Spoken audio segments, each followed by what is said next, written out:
फिर उसको याद आ गई कि मेरा तो नाम कट्या होगा, फिर जब मैं यहाँ आ सकता हूँ वैसे तो आ ही नहीं सकता, नाम खंडवा होगा। तो यहाँ कहते हैं शिव मंडल ब्रह्मापुरी चाहे विष्णु लोक में हो, हमरे गुण भूले नहीं तो आन छुटाऊं। तो यदि वहाँ भी आपका ये बात याद आ गई कि मैं तो गलत आ गया, भगवान कोई गलती बनी होगी मेरे ते, वो गलती ऐसी बनती है जो स्वयं को मालूम ना हो और गुरुद्रोही ना हो, वैसे गफलत करके हट जाता है आदमी दूर, तो वो गुरुद्रोही नहीं होता, उसकी फिर वहाँ भी अर्जी स्वीकार होती है। तो परमात्मा वहाँ पहुँच जाते हैं और उस लोक में जाकर वहाँ के प्रधान से कहते हैं छोड़ इसको, ये हमारा भक्त है, तुम कैसे ले आए इसको। तो तुरंत हाथ खड़े कर देते ले जाओ जी, ले जाओ अपना।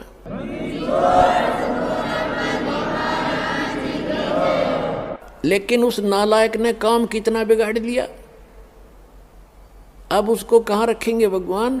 इस एक ब्रह्मांड, प्रत्येक ब्रह्मांड के अंदर मालिक ने अपना एक राजदूत भवन जैसे होता है ना, प्रत्येक कंट्री का, प्रत्येक कंट्री में, प्रत्येक देश का प्रत्येक देश में, ऐसे मालिक ने ऐसा गुप्त स्थान बना रखा है वहाँ पर। और वो इनके भी समझ में नहीं वो है क्या चीज़, तो वहाँ ले जाकर स्टॉक रख देते हैं बीज रूप में, बोरी की बोरी भरी धरी है वहाँ पर।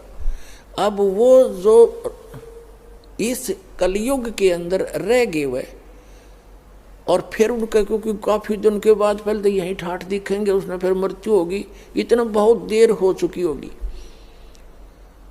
और ये भक्ति युग समाप्त हो चुका होगा, कलयुग का अंतिम चरण प्रारंभ हो चुका होता है।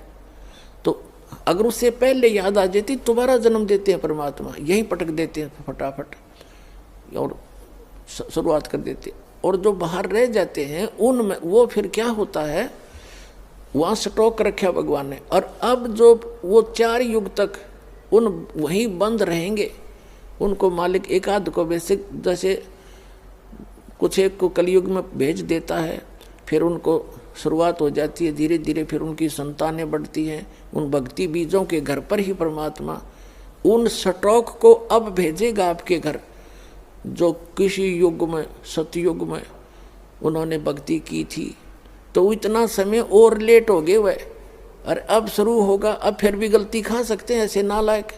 तो कहने का भाव आपको सतर्क करना चाहता है दास कि असंख्य युगों के बाद ये दाव लगा है। गरीबदास जी कहते हैं ये संसार समझदा नहीं, कहंदा श्याम दोपहरे नो,